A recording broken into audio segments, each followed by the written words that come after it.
বাংলাদেশের কট্টরপন্থীরা নাকি 4 দিনের মাথায় কলকাতা দখল করে নেবে। তো আজকে 4 দিন শেষ হতে চলেছে, এখনো পর্যন্ত কোনো সারশব্দ নেই।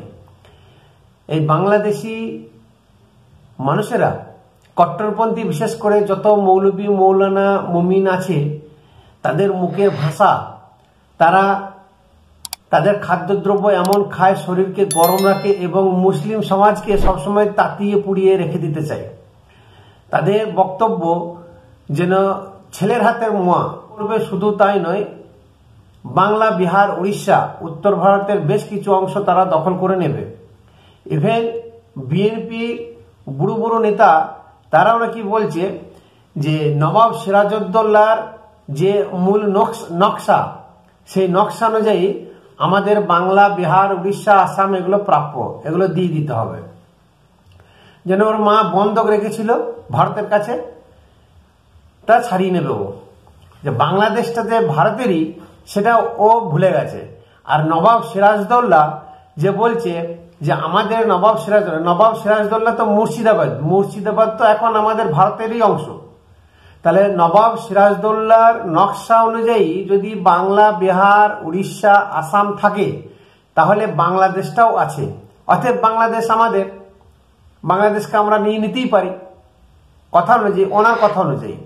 এখন 4 দিনের মাথাতে যদি ভারতকে দখল করে নেয়, কলকাতাকে দখল করে নেয়, এটা একটা উপহাস শুনতে হলেও বা লাগলেও এর মধ্যে অনেক জ্ঞানাকলও আছে। দেখবেন আজকে বিভীষণ যদি না থাকতো, তাহলে আমার মনে হয় রাম যেন রাবণকে হত্যা করতেই পারতো না, মারতেই পারতো না। আর রামের সঙ্গে যদি হনুমান না থাকতো, তো রামের পক্ষে যাওয়া সম্ভব ছিল না এই সমুদ্র লঙ্ঘন করে সীতাকে উদ্ধার করার জন্য। অতএব দুইটি দরকার, একটা হনুমানের মতন দেশভক্ত দরকার, আর বিভীষণ যদি থাকে তাহলে অতীব কষ্ট এবং খুবই খারাপ। আজকে ওরা যে ওপার থেকে হুঙ্কার ছেড়ে বলছে যে বাংলা দখল করে নেব, ভারতবর্ষ দখল করে নেব, ইনশাল্লাহ ইনশাল্লাহ। এখন বাংলাকে দখল করে নেবে, এটা নিয়ে আমাদের ভারতের যত মিডিয়া আছে, যত ইউটিউবার আছে, ফেসবুক আছে, যত সোশ্যাল মিডিয়া, সেটা একটা হাস্যরসে পরিবর্তন করছে, কৌতুক নকশা করছে, যে যার মতন করে ভিডিও বানাচ্ছে এবং ছাড়ছে। আমিও ভেবেছিলাম কয়েকদিন আগে যে এই নিয়ে একটা ভিডিও তৈরি করব, কিন্তু পরক্ষণে আবার চিন্তা করলাম যে মৌলানারা বলছে যে 4 দিনের মধ্যে আমরা কলকাতা দখল করব, নিশ্চয়ই তাদের ব্যাক সাপোর্ট আছে, নিশ্চয়ই তারা সেরকম কিছু কাজ করে রেখেছে, তাই তারা এত জোর দিয়ে বলছে। তার কারণ দেখুন, আজকে বিগত বেশ কিছু বছর মানে অবাধে, আজকে 1977 বলুন, তার আরো আগে থেকে যে বাংলা, আমাদের পশ্চিমবঙ্গ আর বাংলাদেশের যে বর্ডার, সেই বর্ডার একদম খোলামেলা বর্ডার। অনেক জায়গায় কাঁটাতার নেই, যেটা শোনা যাচ্ছে 2200 বর্গ কিলোমিটার হচ্ছে আপনার এরিয়া, তার মধ্যে প্রায় 931-32 কিলোমিটার যেখানে কোনো কাঁটাতার বা কিচ্ছু নেই, অবাধে যাওয়া আসা করতে পারবে। তাহলে সেই সব জায়গা দিয়ে অনুপ্রবেশ ঘটছে, আগেও ঘটেছে, এখনো প্রতিনিয়ত ঘটে যাচ্ছে। ইভেন সেই দেশ থেকে ট্রাক্টর করে এসে এই দেশের, আমাদের পশ্চিমবাংলার শস্য সব লুটে পুটে নিয়ে চলে যাচ্ছে। তাহলে একদিক দিয়ে যেমন অবাধে বাংলাদেশিরা ঢুকছে, সেরকম অবাধে জঙ্গি যত আছে বাংলাদেশে, পাকিস্তানে বা মায়ানমার, যে কোনো দেশেরই এই করিডরটাকে ব্যবহার করছে, পশ্চিমবঙ্গে ঢুকছে এবং সারা ভারতবর্ষে ছড়িয়ে পড়ছে। আজকে যারা বলছে যে 4 দিনের মধ্যে কলকাতা দখল করব, নিশ্চয়ই তাদের মধ্যে কোনো না কোনো কিছু সোর্স এখানে আছে। তারা এত জোর দিয়ে বলছে যে আমাদের এখানে বিভীষণ আছে, ভারতের বিভীষণ আছে, তাদের সঙ্গে আমাদের অলরেডি দরমালাই হয়ে গেছে, আমরা এর পরিবর্তন অবশ্যই নেব, এর বদলা নেব। দেখুন, এর আগের একটা ভিডিওতে আমি বলেছিলাম যে আগে যখন গণতন্ত্র ছিল না, রাজায় রাজায় যুদ্ধ হতো এবং যে পরাস্ত হতো তার সাম্রাজ্য দখল করে নিত। এটা ছিল নিয়ম নীতি। তারপরে ধীরে ধীরে রাজতন্ত্র শেষ হয়ে গণতন্ত্র প্রতিষ্ঠিত হলো। এখন দেশ রাজ্য সমস্ত কিছু এই গণতান্ত্রিক পদ্ধতিতে অনেকে জয়লাভ করে নিচ্ছে। অনেক দেশ ভেঙে যাচ্ছে, দেশের মধ্যে অনেক রাজ্য গঠন হচ্ছে, রাজ্যের সংখ্যা বৃদ্ধি হচ্ছে এই গণতান্ত্রিক পদ্ধতিতে, মানুষের ব্রেন ওয়াশ করে এবং নানান রকমের কারচুপি করে। তা ঠিক সেইভাবে বাংলাদেশের মানুষের পোশাক আশাক, দেখতে, ভাষা, খাওয়া সমস্ত কিছু আমাদেরই মতো।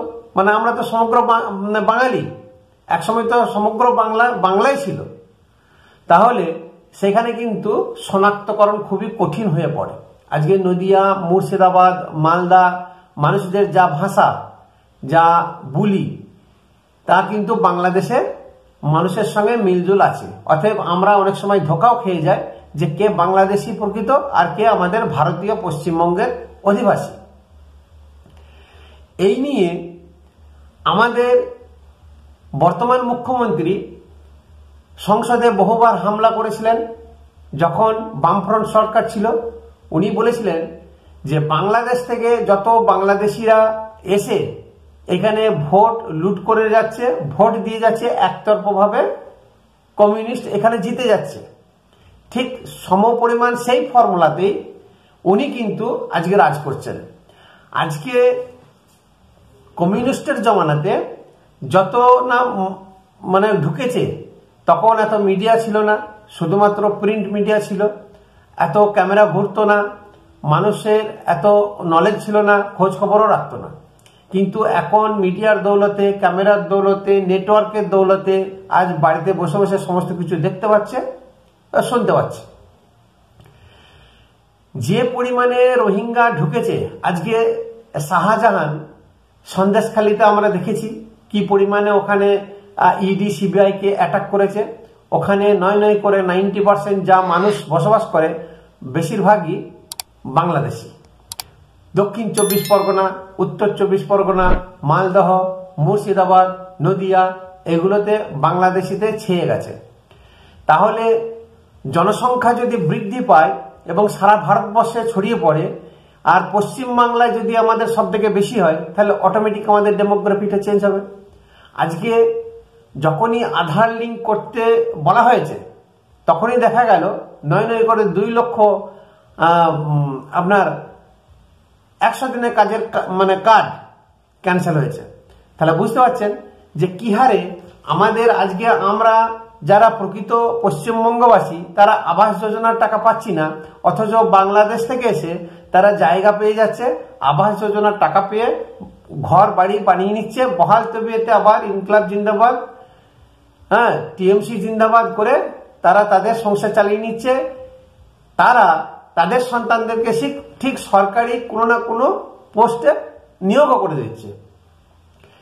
এইভাবে আমি একজন মুসলিম ধর্মগুরু মুখে শুনেছিলাম যে কলকাতা মানে পশ্চিমবঙ্গকে যদি হাতে করতে হয়, তাহলে সরকারি চাকরি মুসলিমদেরকে বেশি করে পেতে হবে, সেই সরকারি আমলা তৈরি করতে হবে। উনি শিখিয়েছিলেন বা উনি বলেছেন যে যে কোনো দেশ কোনো মন্ত্রী, মুখ্যমন্ত্রী, প্রধানমন্ত্রী চালায় না, সেই দেশ আমলারা চালায়, ঠিক আইপিএস আইএস অফিসাররা চালায়। তাহলে সেই সমস্ত জায়গাতে WBCS, BDO, SDO, IPS IAS এ বেশি বেশি করে মুসলিম সন্তানদেরকে সেখানে চাকরি পাওয়ার জন্য আহ্বান জানিয়েছে। যদি পশ্চিমবঙ্গে সমস্ত অফিসে কাছারিতে মুসলমানকে প্রধান প্রধান পদে নিয়োগ করা যায়, তাহলে কিন্তু পশ্চিমবঙ্গ তাদের দখলে চলে যেতে বাধ্য। তাহলে এইভাবে আমরা কিন্তু পশ্চিমবাংলার ডেমোগ্রাফি চেঞ্জ হতে পারে। শুধুই যে একদম গোলা বারুদ কামান সৈন্য নিয়ে এসে আক্রমণ, সেটা কিন্তু নয়, সেটা কিন্তু পারবে না, বাংলাদেশ কোনোদিনই পারবে না। এইভাবে যদি ধীরে ধীরে, আজকে বর্ডার খোলা আছে, আজকে রাজ্য সরকার বিএসএফ কে জমি দেবে না, আজকে রাজ্য সরকার সে বিএসএফ কে রেপিস্ট বলে, বিএসএফ কে নিয়ে নিন্দনীয় কথা। আজকে যারা বুদ্ধিজীবী, আজকে অপর্ণা সেনের মতন মহিলা, সে নাকি বিএসএফ নিয়ে নিন্দা, বিএসএফরা বলাৎকার করছে, ধর্ষণ করছে। আর তার পশ্চিমবাংলার বুকে আরজিকর কাণ্ড হওয়ার পরে যে কত বলাৎকার হয়ে গেল আর কত ধর্ষণ হলো, সেদিকে কিন্তু কারো চোখ নেই।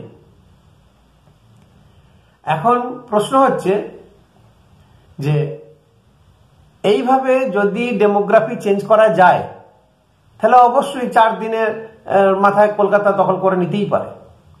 তার তো সমস্ত কিছু সৈন্য সামন্ত লোকজন সব ফিট করা আছে, যত রোহিঙ্গা শব্দ ঢোকানোই আছে।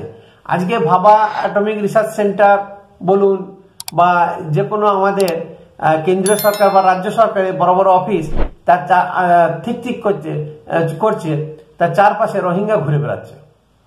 আজকে দেখুন খাগড়াগড়ে বোম ব্লাস্ট, আজকে মুর্শিদাবাদে বোম ব্লাস্ট, মালদাতে বোম ব্লাস্ট, নদিয়াতে বোম ব্লাস্ট, বর্ধমানে বোম ব্লাস্ট, নানান জায়গাতে। এর আগে পশ্চিমবাংলাতে কোনোদিন এরকম বোম ব্লাস্ট হয়েছে কোনোদিন আমরা দেখিনি বা শুনিনি। কোন মানধাত্তার আমলে বউবাজারে একটা ব্লাস্ট হয়েছিল, জ্যোতি বসু তাকে শায়েস্তা করে দিয়েছিল, সে এখনো মনে হয় জেলে আছে, আব্দুল রশিদ, যাই হোক কিছু নাম। তাহলে এইভাবে যদি মানে বাংলাদেশি বা রোহিঙ্গারা ঢুকতে থাকে এবং আস্তে আস্তে আপনাদের ভাতে বা আমাদের ভাতে, আমাদের জায়গাতে, বাসস্থানে যদি থাবা বসায়, তাহলে অটোমেটিক এটাই তো এক ধরনের দখল। আপনাকে গুলি মেরে আর বন্দুক কামান দেখে দখল করে নেওয়া সেটা নয়। ওনারা কিন্তু এই জিনিসটাই বোঝাতে চাইছে। এটা কিন্তু আমাদের ভাববার বিষয়, আমাদেরকে ভাবতে হবে প্রত্যেকেই নিজেকে। আপনি আপনার নিজ নিজ এলাকায় ভোটার লিস্ট চেক করবেন, দেখবেন নতুন নতুন নাম ঢুকছে, সেখানে মুসলিম সম্প্রদায়ের বেশি। তারা এলো কোথা থেকে? নতুন ব্যক্তি কোত্থেকে এলো? এই যে প্রথমে ভোট ক্রিয়া বা ভোট আমাদের ভোটের নির্বাচন যে প্রক্রিয়া, এর মধ্যে প্রচুর গলদ আছে। তাহলে প্রথমেই তারা এসে ভোটার লিস্টে নাম তুলছে, আধার কার্ড বানিয়ে নিচ্ছে, ভোটার কার্ড বানিয়ে নিচ্ছে, প্যান কার্ড বানিয়ে নিচ্ছে এবং সমস্ত সুযোগ সুবিধাগুলো ভোগ করছে। তাহলে অটোমেটিকই ডেমোগ্রাফি চেঞ্জ হবে। আপনি ছেড়ে না বাবা এই পশ্চিমবাংলায় কিছু হবে না, কলকারখানা সব বন্ধ হয়ে যাচ্ছে, এখানে অশান্তি, পালিয়ে যায়, ছেড়ে পালায়। আর ছেড়ে পালাতেই থাকুন, দেখবেন আপনি ছেড়ে পালাচ্ছেন, আপনার ওখানে কেউ বসে গেছে। তো নিহাত এটা উপহাসের বিষয় নয়। আমি বলবো যে বাংলাদেশে যারা এর বলছে যে পাগল ছাগলের মতো কথা, অনেক সময় পাগল কিন্তু সত্য কথাও বলে, সেটা বিশ্বাস করে। আমরা পাগল বলে উপহাস করে দিই, কিন্তু সেই ব্যক্তি অনেক সময় তার কথা সত্যও হয়। তাহলে এইটা যদি সত্য হয়, তাহলে অদূর ভবিষ্যতে পশ্চিমবঙ্গের বাঙালিদের, বিশেষ করে হিন্দুদের কপালে ঘোল ঢালা আছে, লেখা আছে। আজকে মুখ্যমন্ত্রী এই প্রচারের আলো পাওয়ার জন্য উনি বাংলাদেশকে হুমকি দিচ্ছেন যে কলকাতা দখল করে নেবে আর আমি ললিপপ চুষবো। মানে এটাও হয়তো এমনও হতে পারে যে ওনার টেনশন ধরে গেছে যে সত্যি করে যদি মুসলিম অধ্যুষিত হয়ে যায়, তাহলে তো আমি মুখ্যমন্ত্রী থাকবো না, হাসিনার মতন আমাকে তাড়াবে, সেটাও একটা ব্যাপার আছে। তাহলে উনি দুই দিক থেকেই বলছেন, এক তো প্রচারের আলোয় থাকার জন্য কথাটা বলছেন, যদি সেরকমই হয় তাহলে বিএসএফ কে উনি জায়গা দেবেন না কেন? আজকে বিএসএফ এর নিয়ে উল্টাপাল্টা কেন কথা বলবেন? আজকে যদি কোথাও সার্জিক্যাল স্ট্রাইক হচ্ছে বা পাকিস্তান থেকে সে বোম মেরে চলে যাচ্ছে, বলছে কি প্রমাণ আছে, আমাকে প্রমাণ দেখাতে হবে। তাহলে উনি আগে নিজে ঠিক করুক যে ভারত প্রেমী না ভারত বিদ্বেষী, না বাংলাদেশ প্রেমী না বাংলাদেশি বিদ্বেষী। যদি সেরকম হয় তাহলে মুখ্যমন্ত্রী কিন্তু আমরা করেছি, বাংলাদেশের লোকে করেনি। আমাদের জানবার অধিকার আছে, আমাদের জিজ্ঞাসা করার অধিকার আছে। আজকে যে পজিশন হচ্ছে, আজকে সমস্ত বাংলাদেশে যত সংখ্যালঘু আছে, আমার হিন্দু সম্প্রদায়, খ্রিস্টান থেকে বৌদ্ধ, জৈন যা যা আছে, তাদের উপরে যে অত্যাচার হচ্ছে, অদূর ভবিষ্যতে ভারতবর্ষে মুসলিম অধ্যুষিত হলে আমাদের ওপর হবে না কেন? এটা কি গ্যারান্টি আছে? আজকে শিয়া সুন্নি যদি ভাই ভাই না হতে পারে, তাহলে হিন্দু মুসলমান ভাই ভাই কি করে হতে পারে? নিজের নিজের এলাকার ভোটার লিস্ট চেক করবেন, পাড়াতে এরিয়াতে নতুন লোক দেখতে পেলে আপনারা তার খোঁজখবর লাগাবেন এবং তার প্রশাসনিকভাবে ব্যবস্থা নেবেন।